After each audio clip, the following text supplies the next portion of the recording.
Good to meet you. How you doing? Good. Yeah, I'm good. How are you? Yeah, very well, thanks. Awesome. Nice free morning and then a bit of teaching this afternoon. What are you up to? Okay. I've got the day off work. I'm in the Oh, wow. military. Yeah. So I've been in for about 6 years. I sort of followed my father's footsteps, actually. He was in the military.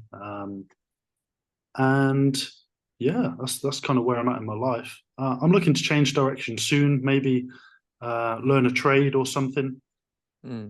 and sort of go from there. But So was that always something that you looked up to your dad for and was a plan from a young age, or did it come along quite quickly when it was time to leave school and find something to do? Well, I've kind of I always wanted to leave home, I suppose, at a young age. I come from quite a close family. I'm one of four. My parents are still together, still happily married.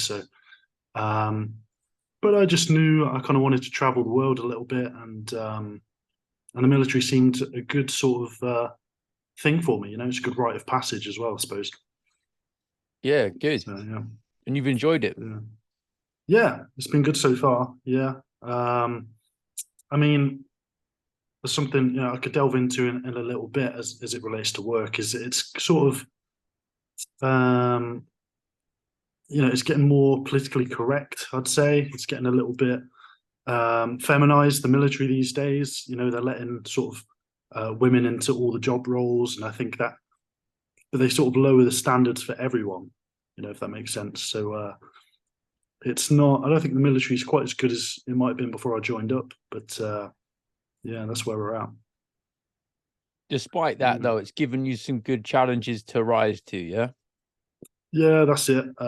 Plenty of opportunities to travel. It's good. I've met some pretty good friends in the military so far. So yeah, and yeah, you can get involved with sports and stuff like that. So it's really good. Firearms training as well. I'm quite into my weapons handling and guns and stuff. So it's good for that as well. Yeah, brilliant. Yeah. Right. So what sort of things are on your mind then that you need to have a chat about? Yeah. So obviously, I want to start by saying I'm a big fan of your content. I stumbled across you via Elliot Hulse.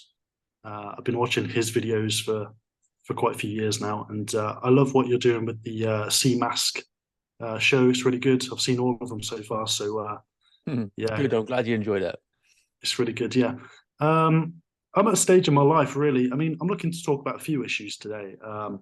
First of all, is sort of relationships. I'm sort of preparing myself for marriage soon, and I too would like to have a large family one day, like yourself. You have seven. Is that right? Seven coming along soon. Yeah. Yeah, Six and seven in a few brilliant. months. Yeah. Exciting. That's fantastic. Yeah, I mean, I'm one of four, so I always sort of wanted to have a large family.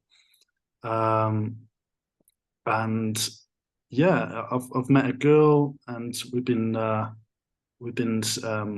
together now for 2 years. But I can get on to that later on. But yeah, I'm looking to talk about a few topics today, really: relationships, preparing myself for marriage, faith as well. I I wasn't baptized Catholic, but um, through the likes of yourself, Elliot Hulse, Tim Gordon, and a few other sort of online mentors, that sort of steered me in the direction of going to church, and it really resonates with me, to be honest. And my girlfriend is Catholic as well, so it's um, it's sort of the route I'm going down. And I'd like to talk about faith, how I can get into the faith, what I've got to do to become um, baptized, essentially, and stuff. I was just hoping for a bit of guidance on that. But masculinity in general, I've got a few notes here. And yeah, I'm just looking to sort of freestyle it really well. Yeah, Yeah. but I Brilliant. appreciate you Okay. having me on. No, no, you're welcome. I'm happy to help. So where do you want to begin then? What's the top priority? The thing that's occupying your thoughts mostly? Um, so the thing that's on the top of my mind really lately is marriage and wanting to start a family. So I'll just give you a little bit of info about myself. Just trying to figure out. There we go. Yeah, just give you a little bit of info about myself, give you a bit of background. So I'm 25 years old. Like I say, I come from a pretty close family. My parents are still together, which is rare these days. Most of my friends, families, and stuff, and going through school, most sort of parents divorce these days. So I'm very fortunate that I come from quite a close family. I get on really well with my siblings. Yeah, I'm in the military, like I said. I've been doing that for about 5 or 6 years. But I can't help but have this longing to wanting to start a family, really, get married. I know it's the right path because, I've always sort of, I've got friends who kind of see loads of girls and do the online dating scene and stuff. And I think I can see the merit in just picking one really good girl, which I think I found, and just take the leap, really. Yeah, be much So, better for you, more fulfilling in the long run to commit and then enjoy life together, because what you'll find watching how the people who just go for quantity over quality is that they might look like they're living the so-called alpha male dream life now, but especially when they get older, it ends up quite hollow. that's it. I mean, I've got a really good friend. He's quite a bit older than me. He's 37, but I've met him through the military. But whenever I see him, he's showing me his latest conquest, the latest girl he's matched with on Tinder and all of that. And I just think, when is enough enough? It's sort of like a drug dealer, really. When is that last line of cocaine or bit of heroin enough? I think he is genuinely addicted to women. He's the biggest philanderer I know, put it that way.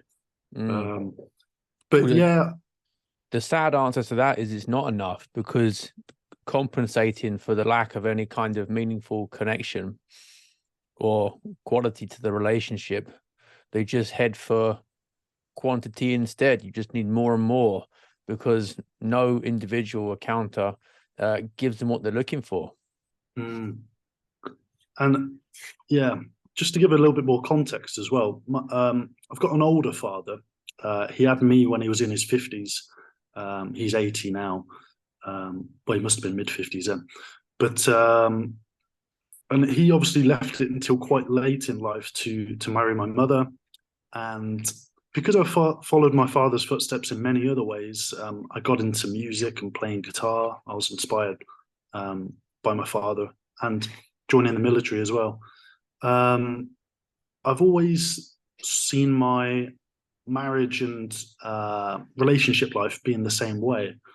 I always thought, plenty of time for marriage when I'm older, and stuff like that. But I've definitely had a change in opinion the last couple of years. So it's just, things hold you back. It just seems like a bit of a risk, because also I listened to a lot of the red pill guys on YouTube, or at least I certainly was.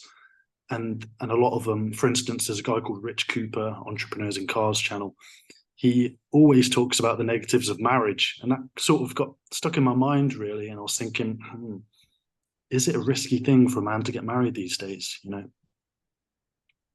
Risky in what sense? There's always the level of risk that is possible, especially if you are marrying someone who believes in divorce and thinks that if they wake up one day and not happy, then no fault divorce laws mean that they can just walk out, no real reason given.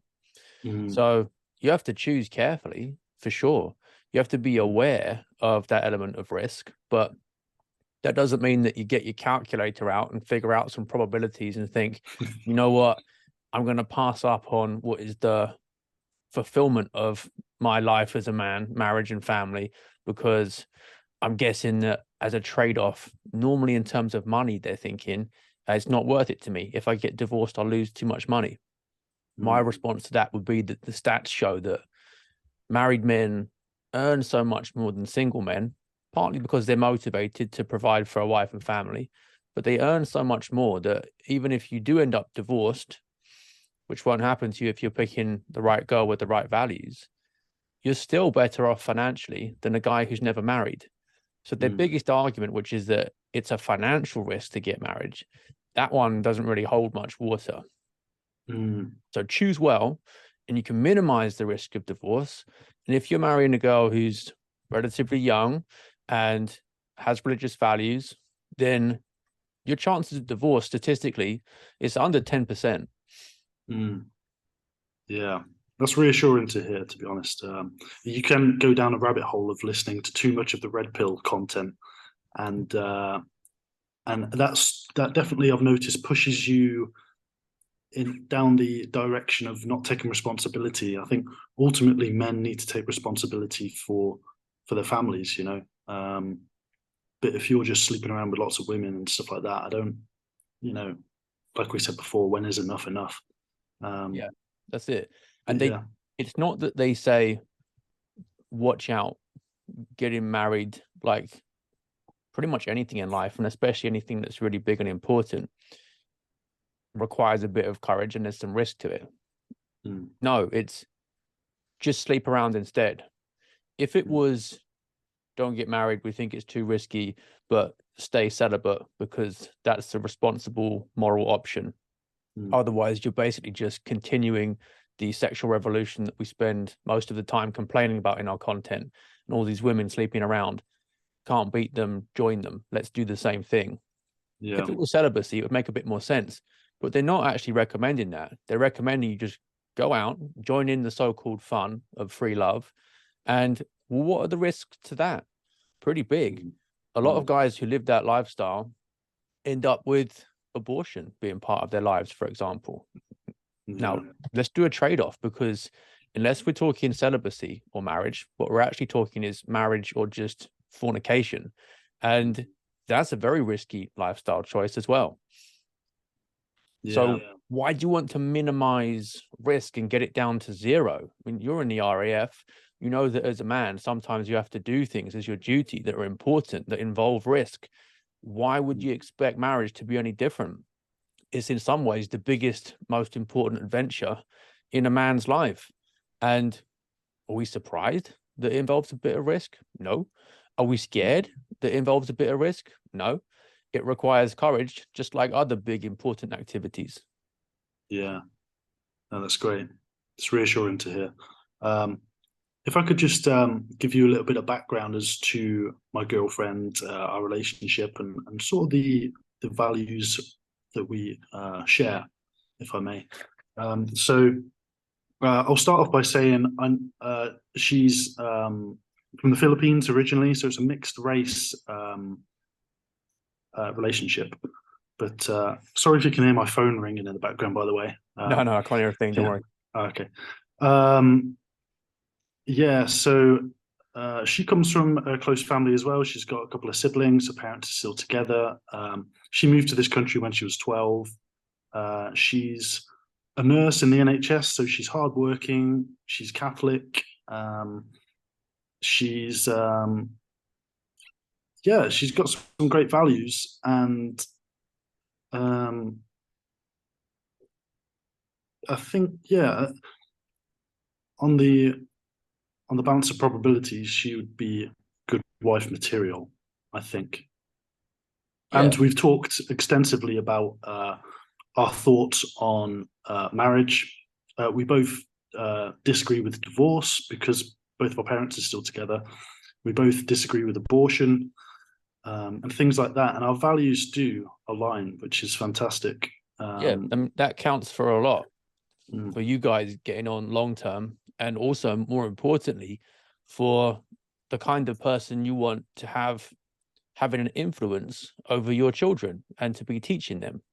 mm, exactly, yeah. And we both agreed that we want a lot of children, which is fantastic. We're the same age as well. I don't know if I put that out there before, but we're the same age, so 25.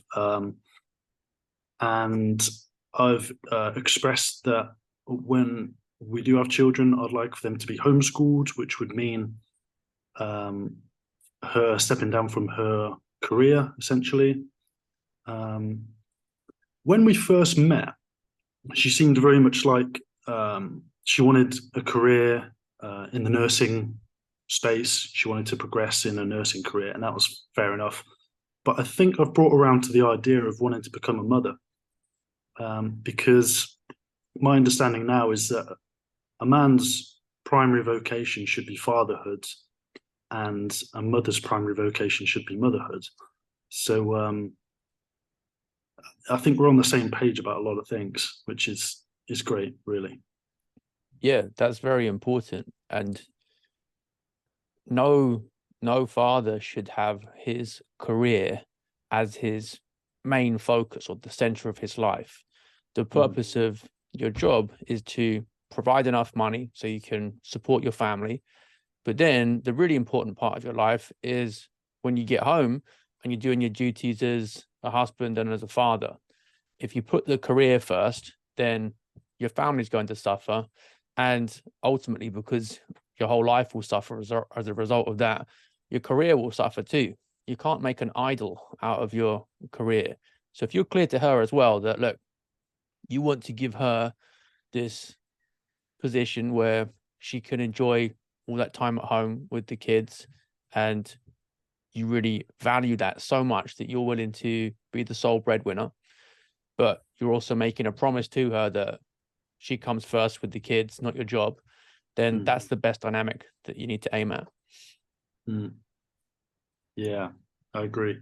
I've tried to think about the challenges of having a mixed race relationship. I never really set out to meet a girl from the Philippines, but that's just how it happened, I suppose. But yeah, I did think, what challenges will we bump into if we have children? Them being obviously half English and half Filipino.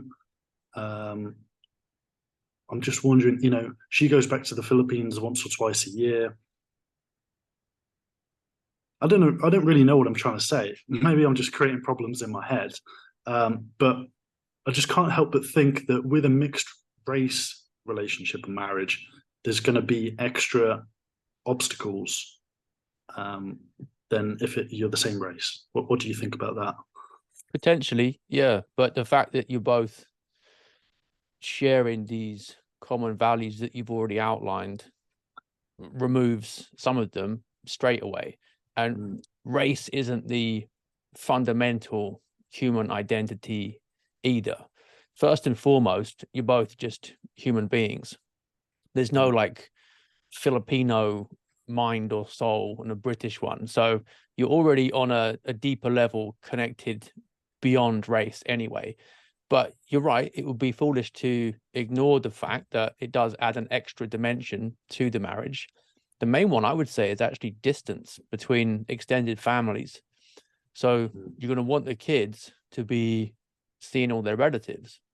Now, if that means just once or twice a year do they get to see extended family in the Philippines, then that's something that you're going to have to make extra effort to combat, whether it's going to be just chatting online like we are now, whether it's going to be sending more letters or making sure they know a bit more about their heritage from that side of the family. You can't be complacent about that. Yeah.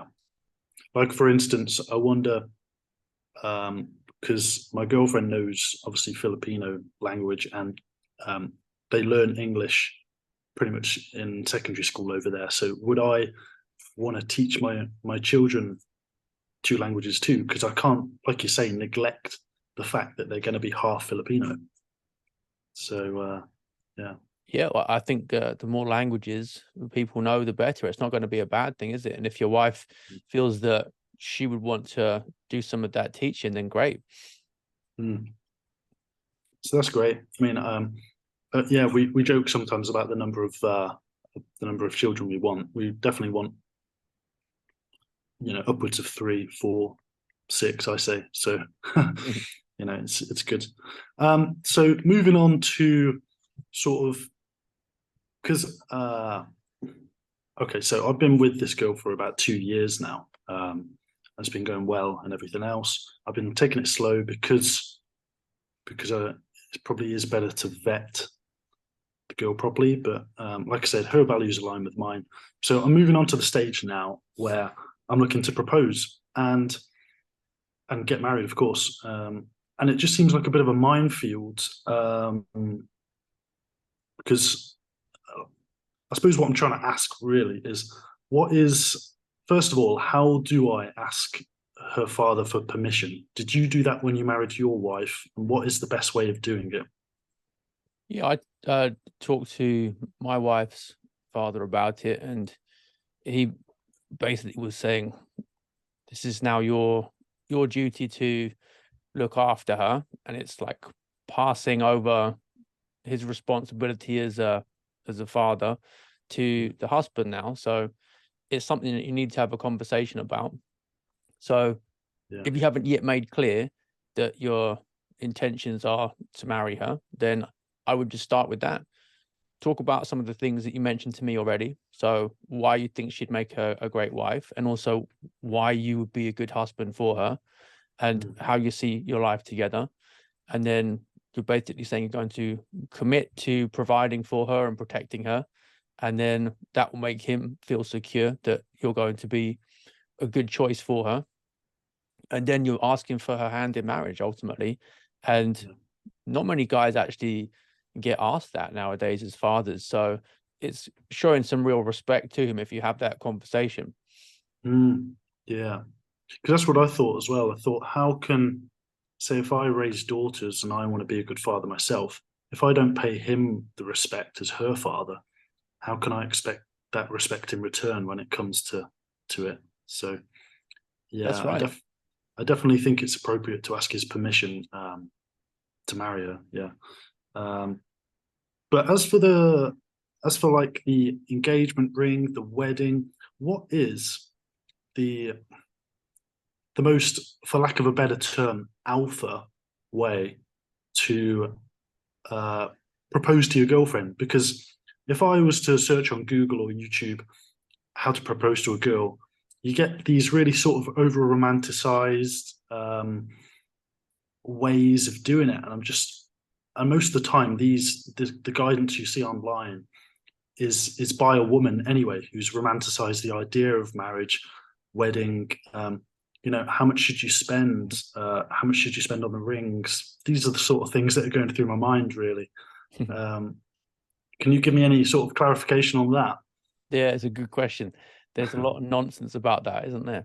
Yeah. So I don't think you need to make a really extravagant point of going on a special holiday break or hiring in singers and having flowers chucked out of the sky or anything like that. I Yeah. think you should, though, spend as much as you can afford on the ring. That's where, to the extent there's going to be a big expense, it should be. The rest of it, about creating that romance mood with lots of superficial things that you probably won't be able to maintain long term for the relationship anyway. Mm. Some of that I think can actually be unhelpful, but the ring is always going to be there on her finger, and that's the most important thing in the occasion. So I'd combine the best ring you can afford with a nice dinner date somewhere, go to a nice restaurant together, and then really it's the words that you're going to say as well. So think carefully about what it really means to you to have her as your wife, not just getting married generally in the abstract, but you and her, the connection between the two of you. Make it about the ring and about that. When I say go to dinner, it shouldn't be somewhere that you normally go to. So let's make a point of it being a special occasion, but we're not going to think about putting it on Instagram or whatever and making it into one of those packaged engagement encounters. Right. So when it comes to the ring, I'd be looking, at least 1 month salary, I think would be a good starting point. Mm. I didn't have much money when I got engaged, and I still managed to do that. It was enough that it's a bit of a sacrifice you have to save for it. And then if you can go a bit above that, great. Mm. Yeah. My thoughts as well is if I'm being sort of traditional and asking her father's permission, Is it tradition for the woman's father to contribute to the wedding and stuff like that? How much really should you spend on a wedding? Like I've had a mate recently who's told me that you should, no, not you should, but he's had a friend that has spent like 20 odd thousand on a wedding, and I just think it's an entire industry. Mm. I don't know. I just feel like was Yeah, this the way it was always done in history? Were men always spending so much money on a wedding? well, traditionally, there's a dowry from the father of the bride, not just as a contribution towards the actual wedding day, but to help her set up her new life with the husband. And that's a way of saying to the husband that the father is behind the marriage. And sometimes it was things like helping them out with a house or things for the house as well. Just Mm, saying that she's still his responsibility to see her off into this new life. But isn't it interesting that as marriage has become less serious in modern culture with no fault divorce, etc., as it's become less serious, the amount of money has gone up, up, up. Thinking about mm, not just the extravagant proposals, but the wedding days themselves. It's again that Instagram culture. So I would be suspicious of getting all the trimmings possible on the day, because mm, sometimes that can be about making up for the fact that the real spiritual meaning of it, marriage as a sacrament, isn't mm. being taken seriously. And they want to compensate for that by trying to make it special in some other way. So, will the price of the wedding sting a bit? And would it be ideal for the father to contribute a bit as well? Yes, in both cases. But I think you're right to be suspicious about expectations that a proper wedding day must have all the things that the different companies are offering. Mm. I mean, I'm very fortunate because she's quite a frugal girl anyway. So I don't think she would want a massive over the top wedding or engagement. Um, but yeah, I've forgotten the other point I was going to make. It'd be a church wedding as well, but that's something else I need to get some guidance on. Is I'm not Catholic at the minute, although I've been going to church, I've been reading the Bible, scripture, and stuff like that, and I love it. I've been obviously following your content and other men online. Um, I need to speak to a priest, but would I? Do you think I'd have to become Catholic in order to marry into the Catholic Church?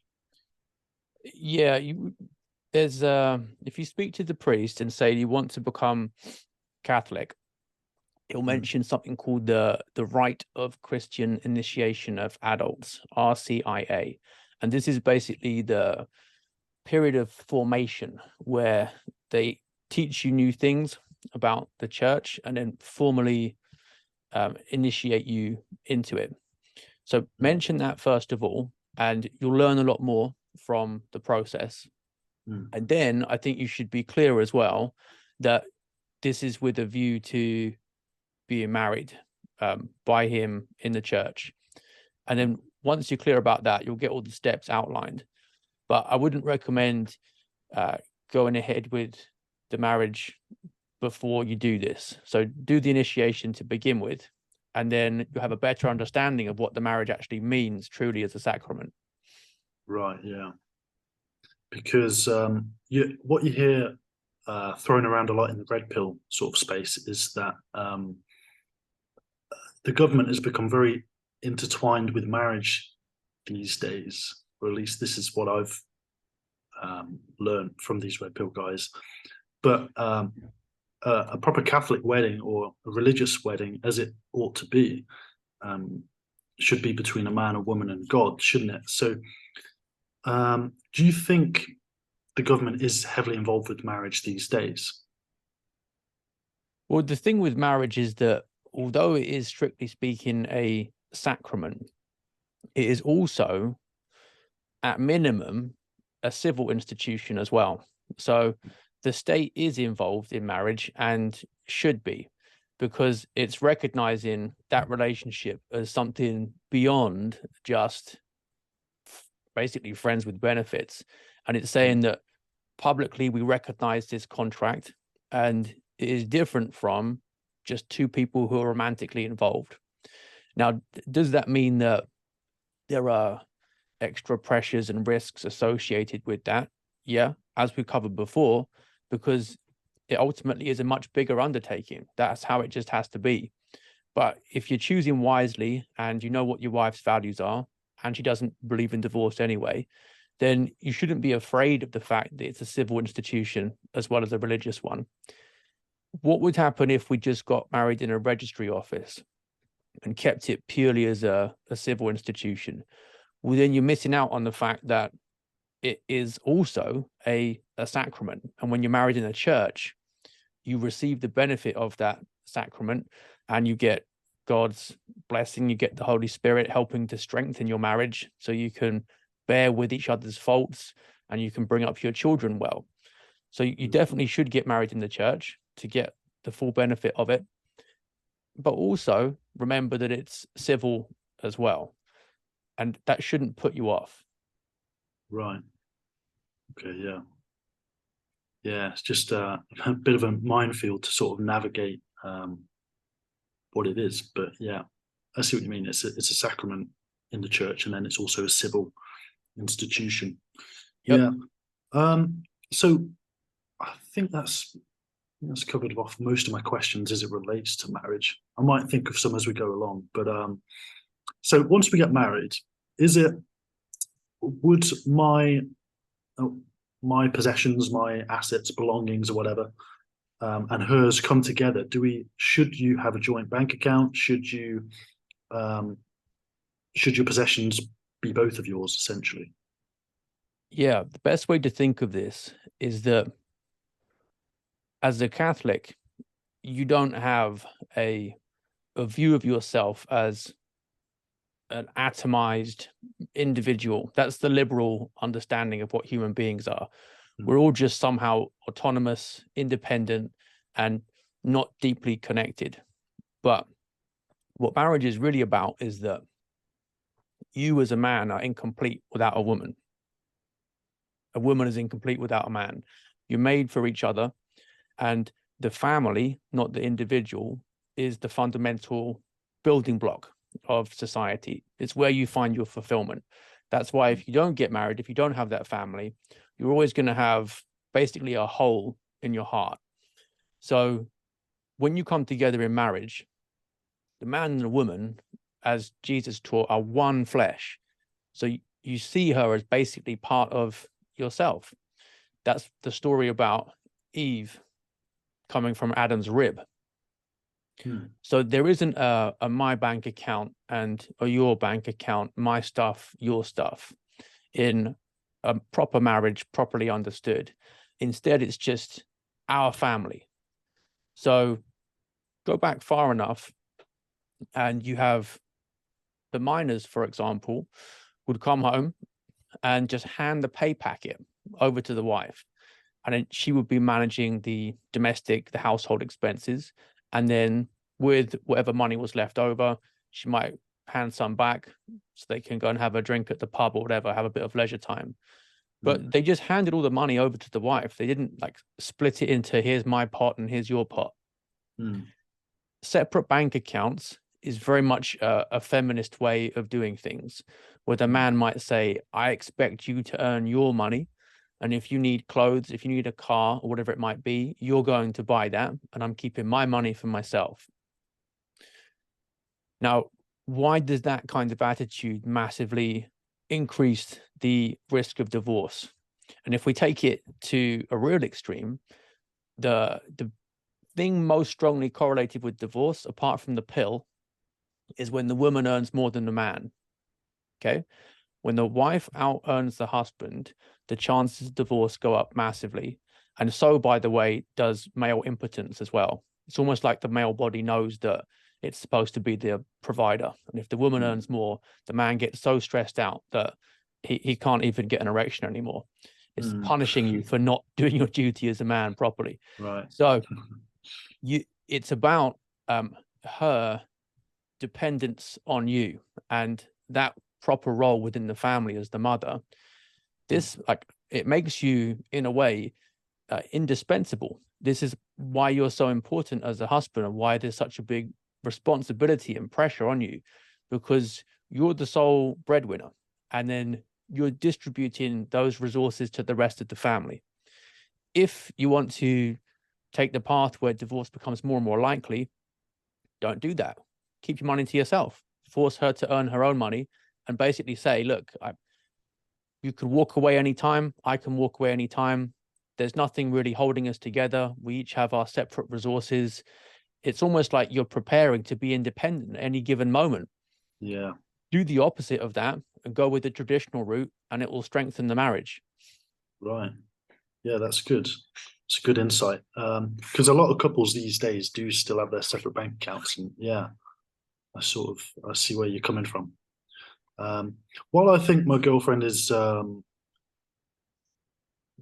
shares my values and shares my thoughts that I want to be the sole breadwinner, I want to provide and protect, do all the manly things that are expected of me. I think she still has sort of influences from other people. Like, she's got a best friend who is a through and through sort of career woman, and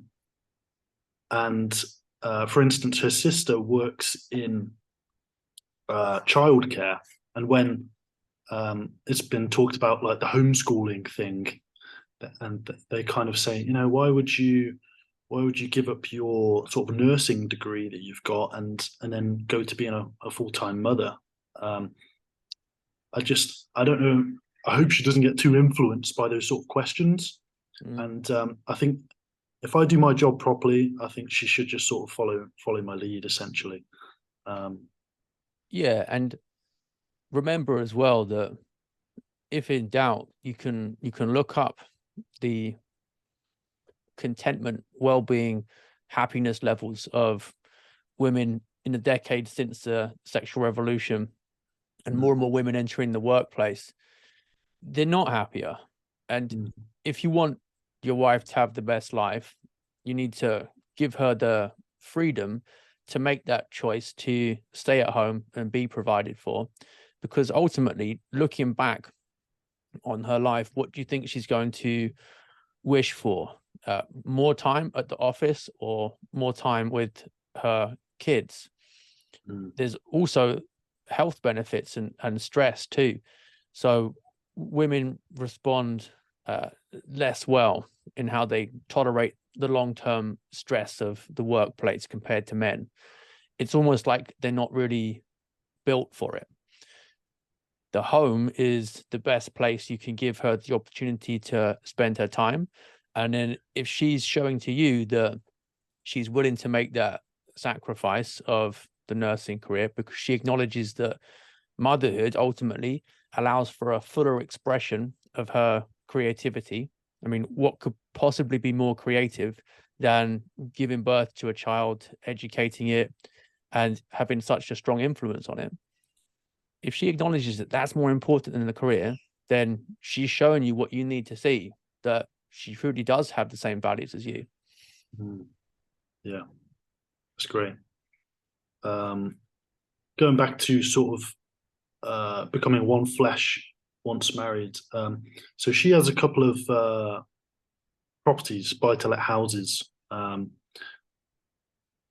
these are the sort of obstacles that are in my mind. If we become married, but they're in her name, how would it, how is it complicated bringing, when you've got assets involved and houses and property, or a business or something, how do you bring it all together in marriage so that you are sharing the resources, Yeah, so like what I did with my house is that we're both on the mortgage deed together. And that's a conversation you need to have again, so that there's joint ownership of all the assets that your family has together. So it's not difficult to change the paperwork. And if you're clear about what the reasons for this are, that you're in it as a team together, and whatever you earn is hers as well, then she should be understanding about that. Okay, yeah, that's great. Yeah. Just moving on to a little bit about the Catholic faith then. So Obviously, I'm still very new to it. Um, how can you tell a good Catholic church from a not so good one? What what should you expect at mass? What should you expect of the priest? Well, are you going to a mass which is in English or one which is in Latin? That's the first question to think about. One sign that you're dealing with a more traditional priest is that even in an English mass, when he is celebrating the Eucharist, he will have his back to the congregation rather than facing them. So that's one giveaway that he's slightly more traditional. The other thing you can look out for is if you have read some of the more traditional documents outlining the teaching of the church, and if you want to get the best account of that, I'd look at the Catechism of the Council of Trent. So that's a universal catechism, one of the older ones. And it will say things like the woman shouldn't be working outside the home and shouldn't really be leaving the home without the man's permission. All kinds of things that people would screech in outrage about nowadays, but are actually just traditional Catholic teaching. So skim some sections of that for sections you are especially interested in, like, for example, marriage, and then just listen to what's being said in the homily at Mass and see if it is consistent with that. And you can also just talk to the priest as well after Mass, ask some questions, and then you'll get a feel for whether what he's saying rings true or not. I expect it probably will do. Yeah. But you might not, just from sitting there at Mass, listening to what he's saying, get the answers to everything you want to know about what he believes. But he would like to have a one-to-one conversation with you. So that's the route that I would go down. Read the Trent Catechism and then talk to the priest a bit more. You can also have a look around in the congregation as well, see who else is there. Ideally, you want to have some other guys around your age, preferably with families as well. I mean, that's going to be the best kind of community for you to be in, so you get extra support for the kind of challenges that you'll face as a young married man. So who else is going? Can you see yourself forming groups with other young men there so you can all help each other out? That's really important. And then in terms of immediate first impression, telltale signs that something's not right, well, we want to look out for any rainbow flags and things like that. Not many of them around in Catholic churches compared to some other denominations, but some of them do have them, in which case I'd try and find somewhere else. Be cautious. Yeah. Yeah. Yeah. I think the mass, I've gone to a few different masses now, and they all seem pretty standard across the board. It's the same order of mass and everything else. And Yeah. the priests are good. I will make a point of speaking to some priests and asking the questions and stuff. Have you been to a Latin mass here in the UK? Because I've been looking around where I am, and they seem, I don't even know if they exist here in the UK. There's very, very few of them. There's a website which outlines the handful that are available. There's one about an hour and a half away from me. You might get lucky and find one near you. If not, though, there's nothing wrong with the Novus Ordo Mass, and it's legitimate. So if that's your option, then don't feel bad that you haven't got a Latin Mass nearby. What you could do, though, is just supplement what you normally get at Mass with some more of the traditional reading, like the Trent Catechism, for example. And you could watch some of the Latin Masses online as well, just so you get a flavor for what, even though they're both valid Masses, the Latin one, I think, does have that extra degree of reverence. You get that idea of a more serious atmosphere, even from the fact that it's in a special language that we don't normally use every day, Latin. It just marks it off as being something sacred. But not many people can get to a Latin Mass because there just aren't many around. Right. Yeah. What's your sort of routine? Do you go to Catholic church on Sunday? Do you go throughout the week? How often do you pray with your family and stuff like that? Yeah, those are good questions. So we go once a week on a Sunday, And then my older kids also have their confirmation classes once a week. And then we'll pray every day. Normally we'll try to do the rosary. It's a nice routine for them to get into. And even the little ones, like, age 1, 2, they hold the rosary and just mess around with the beads a bit and try to mumble a few of the prayers, just gets them into the habit. When we don't have time to do the rosary because the day's got away with us, we'll still try and do some prayers that are a bit quicker. But I think that routine of just doing one thing every day, so we build strong habits, is really important. And then in terms of my own routine, I think it's important to do a little bit of spiritual reading every day, even if it's just one or two of the Psalms or a couple of chapters of the Bible. And then beyond that, maybe something like a few passages from St. Thomas Aquinas or one of the saints. So some reading material that just drip by drip puts more things into your mind, into your heart, that are going to accumulate over time. Because that's how a lot of big changes happen in life, really. People will end up addicted to porn, drugs, whatever it might be, just from keeping enough days going in a row. And it works the other way too. So pray every day, important spiritual reading every day, go to church every week, keep that going for years, and then cumulatively it makes a massive effect.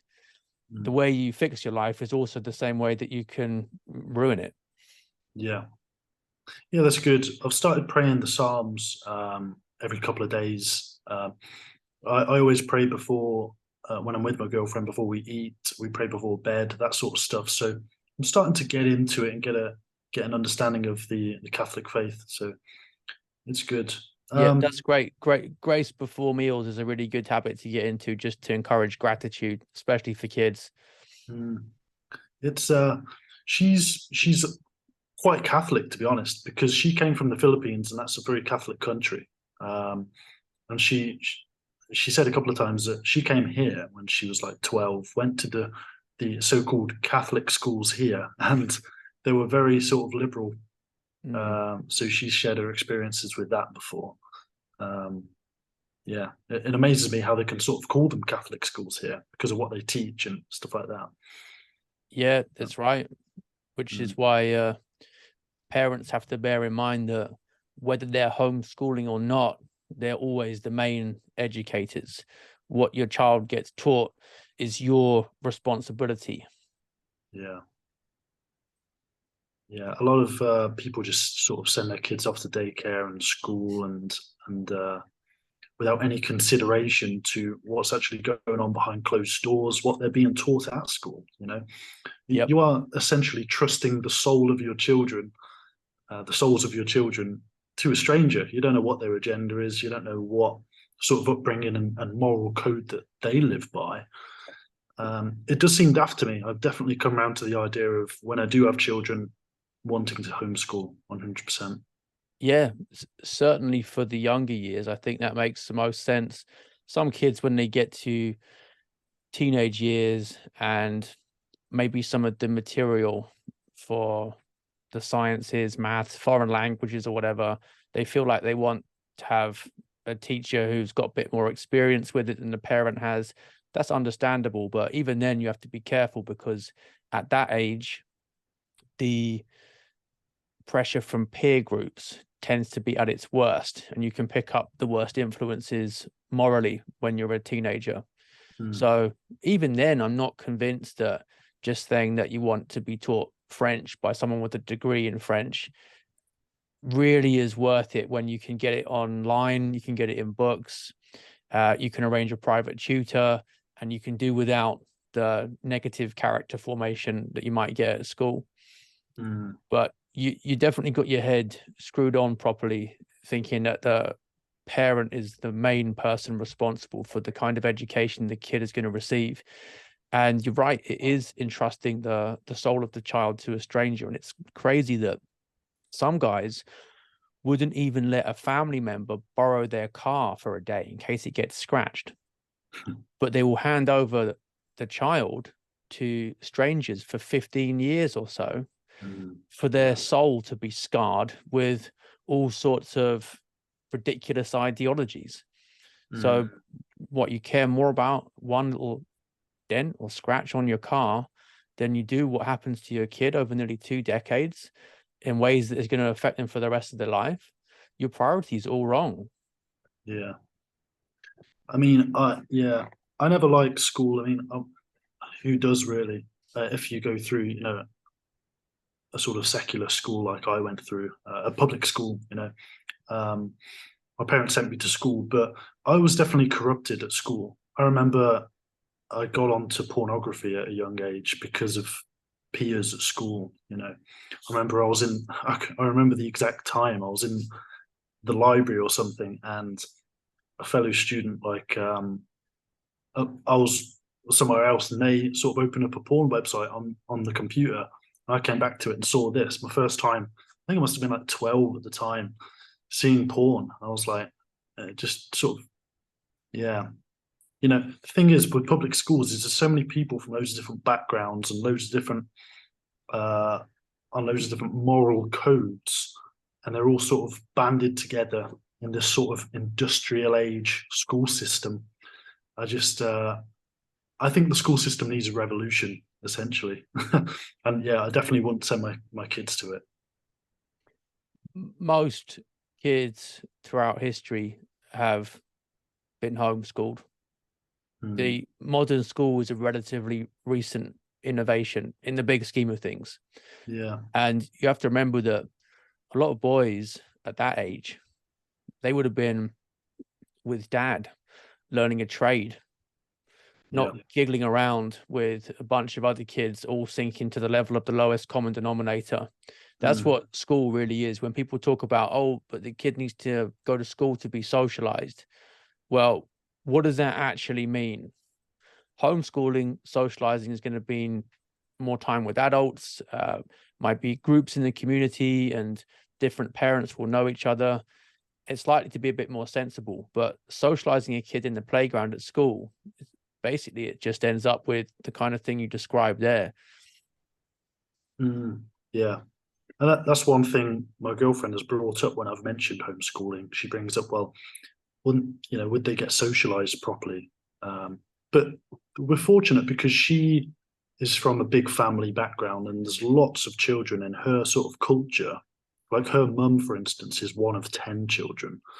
Um, so she's got, like, I think 100 cousins in total who all have children, and a lot of them are in the Philippines, but some of them are here in the UK.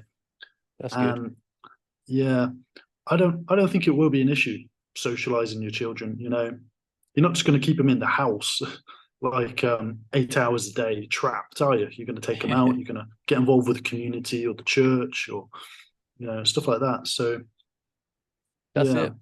I don't underestimate how busy lots of siblings keep each other anyway. In a big family, you're learning lots of social lessons all the time anyway, I bet. especially about the fact that you're not the center of the universe, and there's a degree of selflessness that's important to keep the family running smoothly. Yeah, that's kind of another reason I'd want to have a lot of children, because I couldn't imagine being an only child. I mean, I've got three siblings, and it's great. I've got a good relationship with all of them. I'm probably closest to my older brother. We go to the gym together and train. Just started teaching him guitar. We enjoy the same music and stuff like that. So got a really good relationship. And blood's thicker than what is it? Blood's thicker than wine. They say blood's thicker than water. That's it. So having good sibling relationships, it's fantastic. So I would want the same for my children.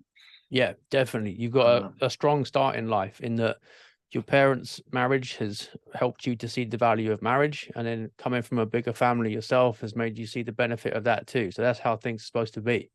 mm.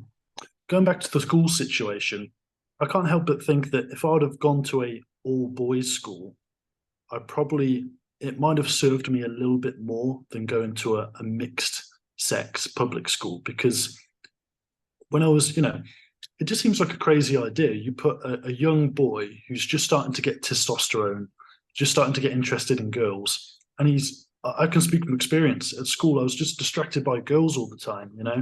That's another reason. against public schools, I think.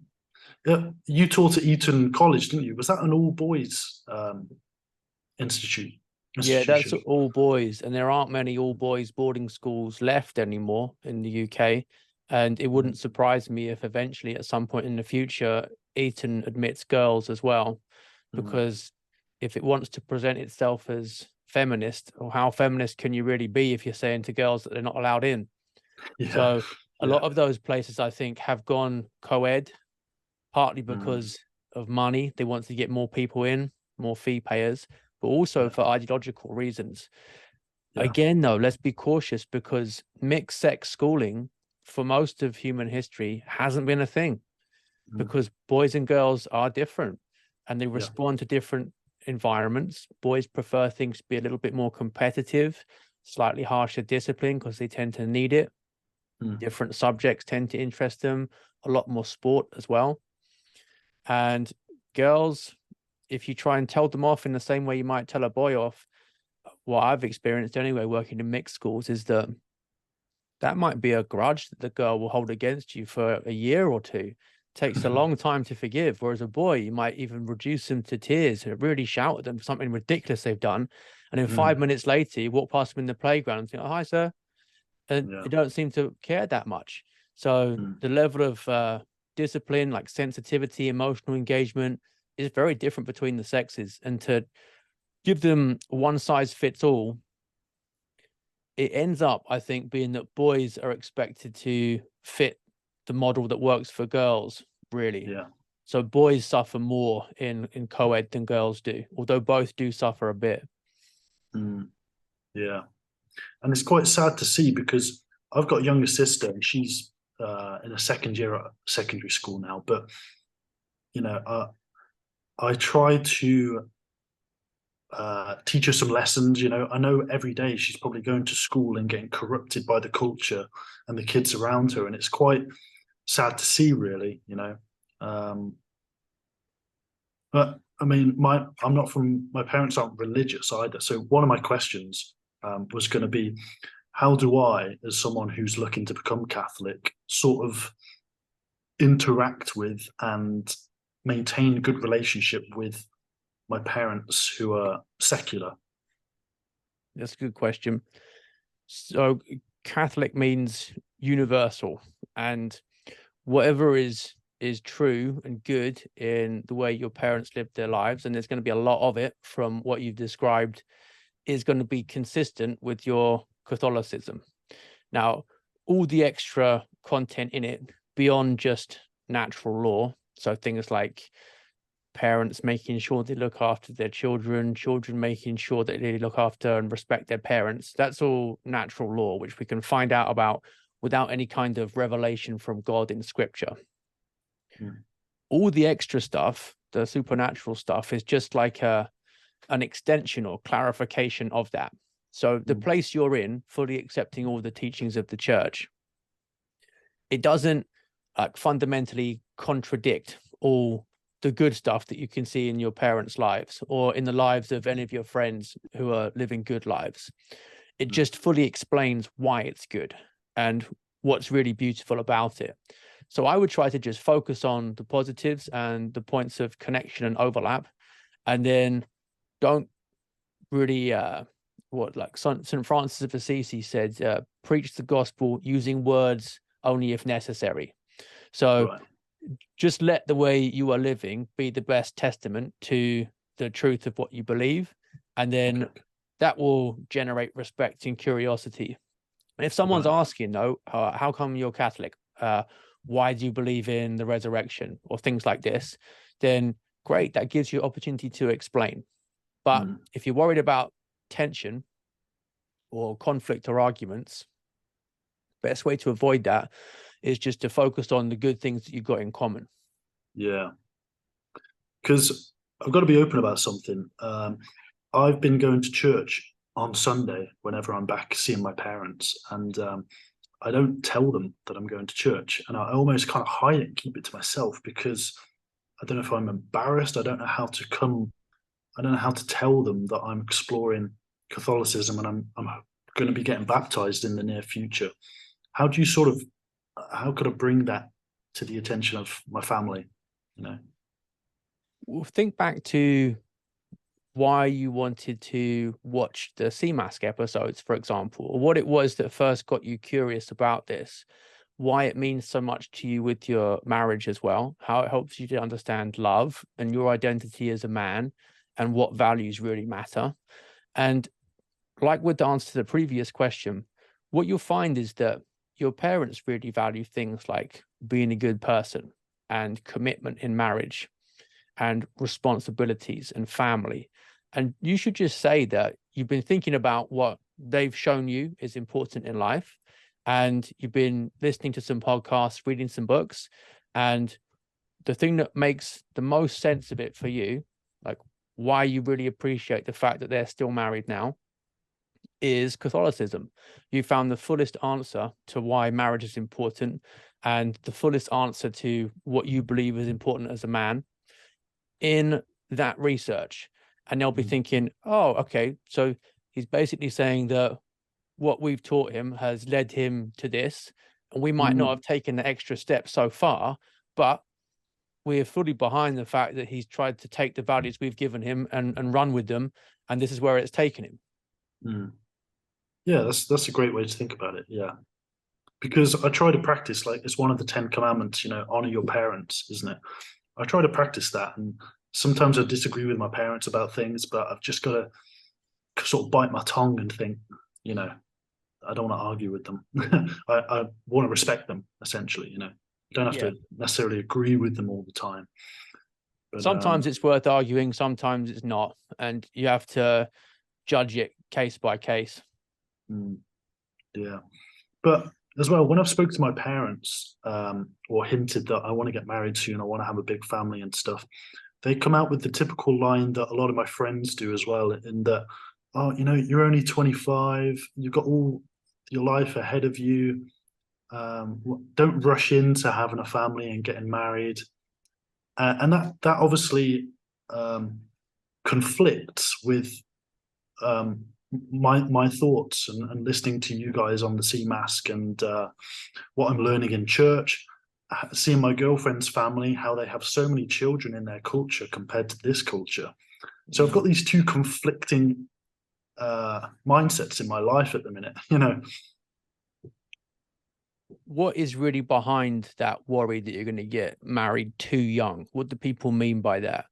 Most of the time, I'm not saying your parents are saying this, but most of the time when you hear it from your friends, it's going to be, you won't be able to play the field. You won't be able to sleep around. If you responded saying, but people who aren't married shouldn't be having sex because that's a violation of the rights of whatever child might result from sex to be brought up properly in a stable marriage, the protection and education within the home circle, all the rest of it. That's why fornication is bad. It's bad for children. And you then say, I don't believe in that. Then suddenly all that fun of staying single until you're 40 or something, that vanishes, because what you're saying, celibacy until age 40, 45, 50, most guys are horrified by the thought of that. So the point of marriage is that you've got a high sex drive as a man because it's God's way of basically pushing you towards women to start families. And the trick of the sexual revolution was really about disconnecting sex from children and from marriage and family. And ironically, what that's done is it's given what should be men's biggest motivation to get ahead in life: sex, marriage, commitment, family building. It's stripped all that away and just left them in this weird Peter Pan stage, as Jordan Peterson has put it, where they're pacified by porn, masturbating, the red pill alpha, which is basically no different from the gay cruising lifestyle once you add in contraception. It's just sex is meaningless friction for fun, year in, year out, for decades. And then they wake up one day and most of their life is gone. Some of these guys never find a woman to get married to eventually anyway. They just end up bitter and confused. We want you married young because there's a biological factor here with women, in especially where peak fertility surrounds like 18 to 25-ish and stays about the same until about 30, and then goes down quite quickly, and then 35 and after it goes down really fast. So women in particular should be getting married around that age. A man's fertility doesn't change as much over the course of a life, but married men earn more by about 15 to 20%. Marriage increases earning power. So we want you to get the benefit of that and to help you get ahead in life sooner rather than later. Yeah. Yeah. I can't help but think that if I do get married and start a family, having that sort of fire under my arse is gonna motivate me to do better, you know, Yeah, because I'm that's exactly responsible what it for is. people now. Yep, I'm not that's exactly what it is. responsible for anyone or anything at the minute. So um, that's kind of why I've reached a bit of a dead end in my job. I'm looking around. I'm thinking, you know, I'm not content really in my work, but I'm not going to delve too much into that. But I want to be respectful of your time. I know we've been going for over an hour already. I've probably only got under the 15 minutes anyway. Is that cool with you? We carry on a little bit longer? Yeah, that's fine. Yeah. Yeah. Awesome. Just a little bit moving on to sort of masculinity in general. What you've talked before about the importance that a man should probably learn some, you know, DIY skills, go on some construction courses and stuff like that. What other skill sets do you think are important for a man to possess? Well, we've got the cardinal virtues, the big ones: prudence, justice, temperance, fortitude. So these are all things often that you're going to develop, sometimes just by hard experience, but also a lot of it is about developing the ability to resist pleasure and endure pain. So the kind of hobbies I think would be especially beneficial for them, it's things that require that ability to keep going even when you don't feel like it. For me, consistent weight training over the years has taught me a lot about patience and the ability to stick with things. So some kind of hard physical activity. You mentioned you go to the gym anyway, so definitely keep that going. Some guys benefit from having an extra sporting outlet as well, more of a team activity, whether it's football, rugby, basketball, something like that. Choose something you enjoy and have got some aptitude for. But personally, I've always found that those team activities are a lot harder to fit in around family responsibilities in terms of time commitment, whether it's the training, the matches, hanging around afterwards.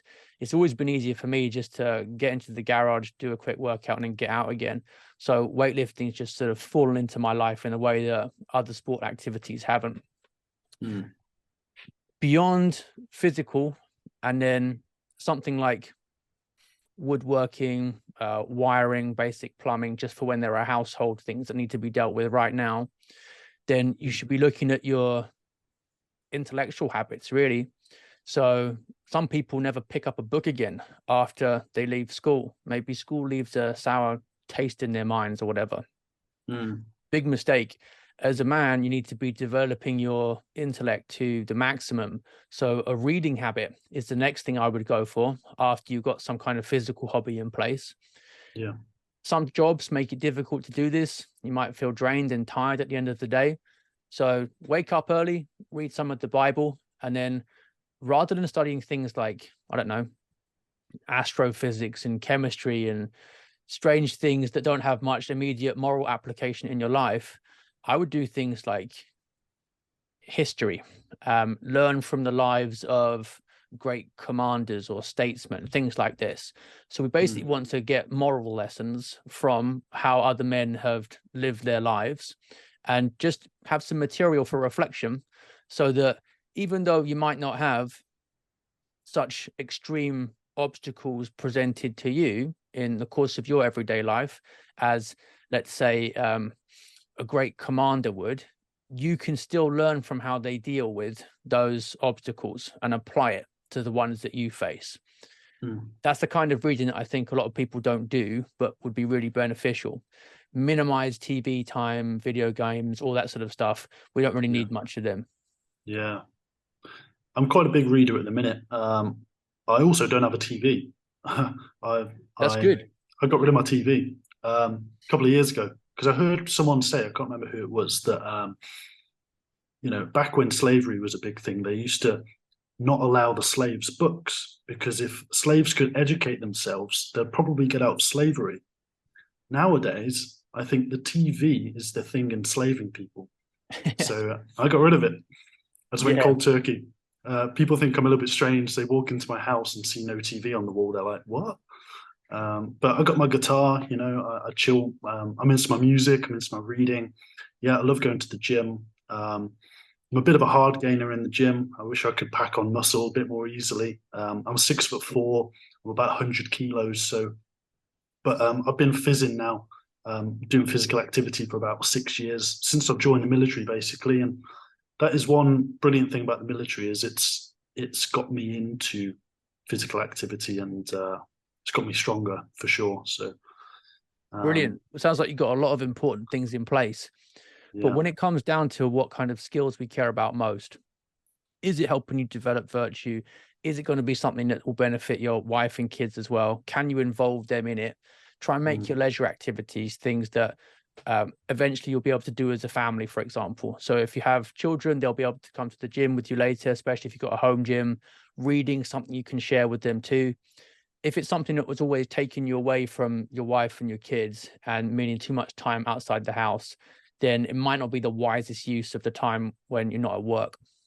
mm, yeah.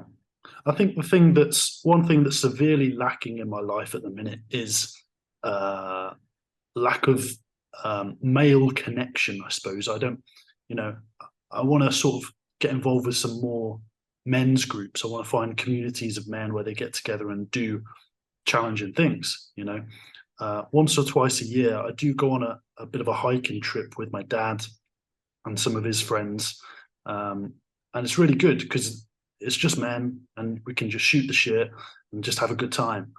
And it's just, we do something challenging as well because we're doing hikes and stuff. So, do you have any recommendations of where you can find good sort of men's groups? It seems to have been eradicated from society. Yeah, you used to get things like working men's group, which wasn't just a place to go and have a pint, it was also a place to do activities too. And there are Mm, still some of them around, but not many of them compared to what they used to be.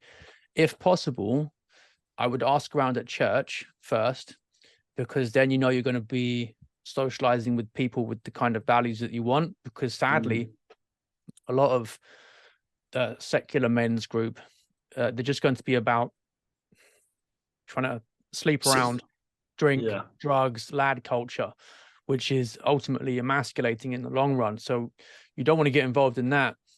Mm, If there isn't a group of men at church who have already got some kind of reading group or activity group going, why not find a couple of guys who want to start one? And then once you bring more people into that, it will gather some momentum. mm, And the other thing is that you got your brothers as well. So you might be able to build something around there, see if they got some friends who would like to form a group and just every few months go and do an activity together that's challenging. So there's some yeah. potential there, but I'd start with church and family connections first, because although it would be easy to just go and join in with some kind of degenerate group activity, we don't Mm. really want that. So you might need to create something, which is another thing that men sometimes just have to do. Yeah, that's it. I mean, I wouldn't want to join some sort of men's group where they just sit around and talk. I think men operate best when we're actually doing an activity together. There's some sort of mission, some sort of purpose. Yeah, So, yeah, right. but And then yeah, if there is a group of men linked to church that's already there, but they just meet to do Bible readings or something, you should just say, why don't we do that? And also you make some suggestions for activities nearby you think would be really good. Because most of mm, them, I think, would have a natural hunger for doing that anyway. yeah, yeah, awesome. Because one thing is that people think you're in the military, and people still have this misconception about the military that it's quite a male-dominated space. But obviously, since the sexual revolution and everything else, it's becoming more and more sort of femme-centric. The military, um, like I say, women are now allowed in every job role, including like frontline soldiering and Mm.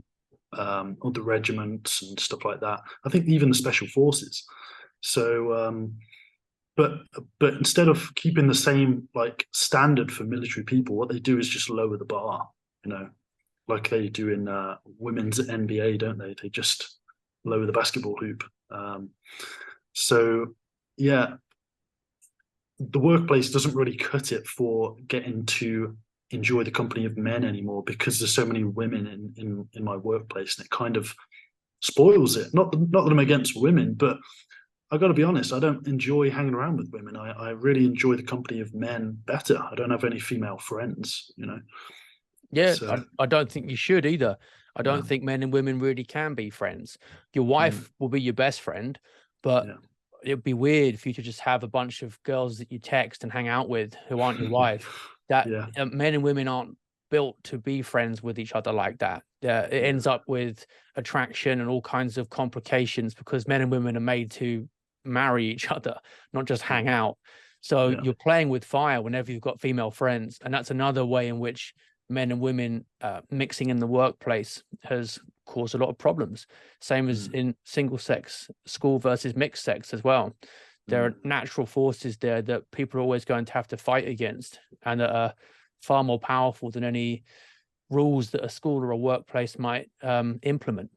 mm, yeah. Awesome. Just want to wrap it up pretty soon, to be honest, got to get going. Just just want to quickly pick your brains about finances. I know we're not going to delve into it too much, but um the current financial system is all based on usury, isn't it? I've been doing some research at the minute on usury, and obviously it's forbidden in the Catholic faith. But um, what are your sort of thoughts on a general perspective here on the financial system?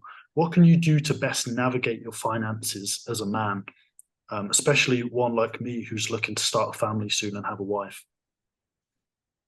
I think the biggest things that you can really take control of are, apart from a car and a mortgage, always try and avoid paying interest on anything and taking out loans. So if you can't afford something in cash right now, except for your first house and a car, you just can't afford it. You're not allowed to have it. Mm, So that will help you get some discipline. Most people get into financial problems through a lack of discipline. And I know it can be terrible and we should still sympathize with them, but ultimately you can trace it back most of the time to taking out stupid loans for things that they didn't really need. So if we take that out of your life, same way as the TV is out of your life, that will just remove lots of extra temptation and corruption. mm, Once you've got that, then always try to save as much as you possibly can. I think even like saving 20% of your income each month is relatively low compared to what would be ideal.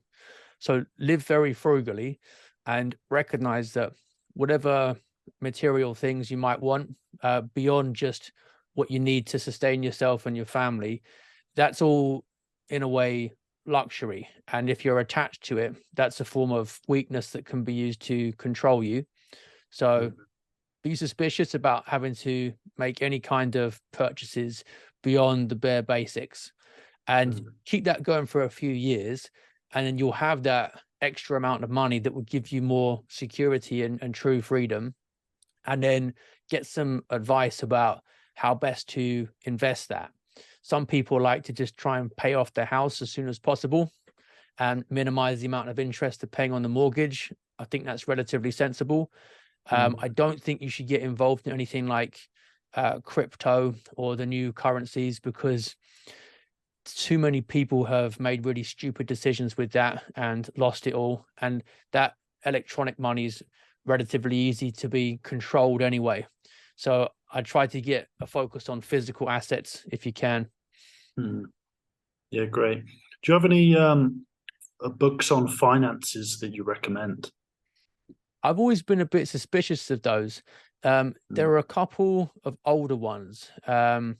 I think it's Benjamin Franklin's The Way to Wealth, which basically is about frugality and trying to avoid spending on superfluous purchases. So check if I got that title right. I looked at that a few years ago. I might have misremembered it, The Way to Wealth. And a lot of it is just common sense, to be honest. So maximize spending, avoid loans, avoid interest wherever possible, and try to pay off your house sooner than you need to. Cars are where most guys make the biggest mistake, in my experience, especially young men. Motorbikes, Yes. cars, flashy, fast vehicles on finance, paying too much insurance, and they see that as the main status symbol. And some of them will even be living at home with their parents still and just burning loads of money on having this car. So when they're out and about, it looks like they've made it, but it's Yeah. the thing that's really keeping them stuck and stopping them progressing in life. Yeah. So try and get a car where you can just afford it with cash and run it into the ground, get another cheap one until you're ready to actually spend a bit more once you've got the bigger things in life sorted out first. Yeah, that's great. We could go on for a while on the finances thing, but I think I'm happy to call it there if you are, Will. Yeah, if we covered what you need to talk about, or the biggest things, yeah. Yeah, it's fantastic. I really appreciate you taking the time for this call as well. I'm going to subscribe to your Substack because there's some good articles. I've read some of the free ones on there already, so I want to check it out. Like I say, I love what you and the guys are doing at Mask. It's really good. So, and I would love to perhaps we can talk offline after this on how I can make some sort of donation to you because I like what you're doing basically. Oh, that's So kind of you. Yeah, I'm yeah, glad you appreciate it. The Substack subscription is the main way people can support me and give me more time to do this stuff and produce yeah. more content and do more calls like this one. And Substack have just released this new chat room option now. So we've got a community online where you can all get to know each other and get extra help and probably organize some meetups as well if people live nearby to each other. I think that'd be really useful.